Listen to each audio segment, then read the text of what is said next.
வீட்ல யாராச்சும் இருக்கீங்களாமா? சார், யாரு நீங்க? ஊருக்கு புதுசா இருக்கீங்க, வழி மாறி வந்துட்டீங்களா? ஏம்மா, என்னைய தெரியலையா? சத்தியமா நீங்க யாருன்னு தெரியல சார். நான் தான் உங்க தொகுதி எம்எல்ஏமா. என்ன சார், 5 வருஷம் கழிச்சு இப்பதான் இந்த பக்கம்லாம் வரீங்க போல.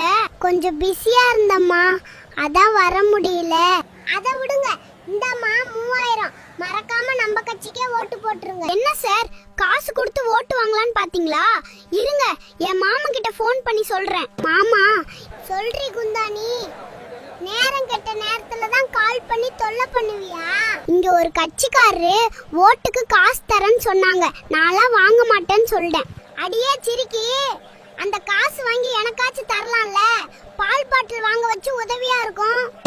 டே வெண்ண, இன்னும் எத்தனை நாள் தாண்டா இப்படி பால் குடிச்சு அழியுவீங்க? வேலைக்கெல்லாம்